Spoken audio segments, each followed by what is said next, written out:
I know that some of my colleagues have been talking about universal free school meals. If you look at Sadiq Khan in London, he's introduced a policy which is for universal free school meals for certain age groups. I think it's a fantastic policy. What you're talking about is what's called a cliff edge.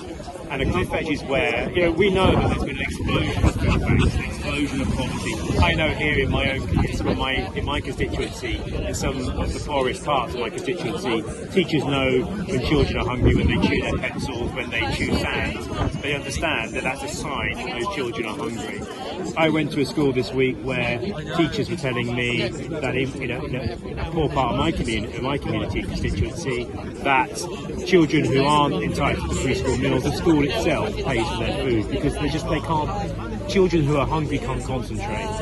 It's, the Labour government is now introducing breakfast clubs, which means every child will get a decent breakfast. But children need to be fed throughout the day, and I'm afraid that we probably and do need to invest in universal free school meals for children, because that reduces the stigma if everyone gets them. It means that there's buy-in from all parts of society, all sections of society, in different demographic groups. And also as well, what it does is it means there's no cliff edge, so everyone gets the same provision, and I think that's the only way you're going to truly get over this. There should be a universal basic right to food, and that right to food obviously covers children more than anyone else, I would say, and school children deserve to be fed properly. So there is a problem, and my government doesn't currently have a policy, but you're seeing my government at the moment, you've probably seen lots of wobbles. There's a reset recently where Keir Starmer is saying that we've got these objectives to make sure that people feel that they are better off. The reality is, if we are going to have a reset, then we need to start thinking about policies like that, universal free school meals for all school children, and I think that would definitely make people sit up and take notice, policies like that. I think also as well, what we're seeing with the climate crisis, we are seeing issues around the cost of basic staples.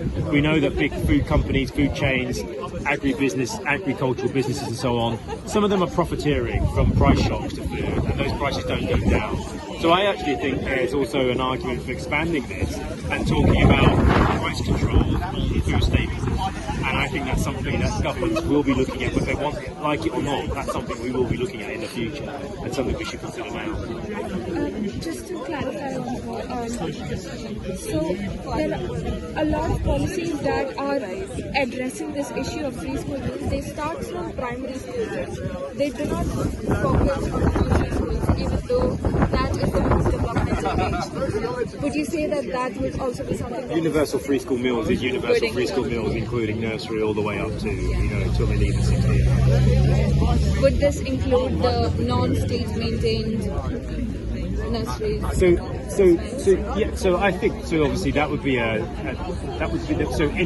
don't want to start making up too much policy on the hoop in terms of the detail of it. I mean, people will say, well, what about children at private schools? My argument would be that they could probably afford to be fed properly. If you can afford to feed, you can afford to feed them at school. In terms of independent nurseries, many of those nurseries take children, there's no choice. There are very few state nurseries. So most nurseries are independent nurseries or private nurseries, and many of the children that attend them struggle with the same issues around food. So of course that should be the case. What I wouldn't want to see is profiteering from any kind of universal service for free school meals.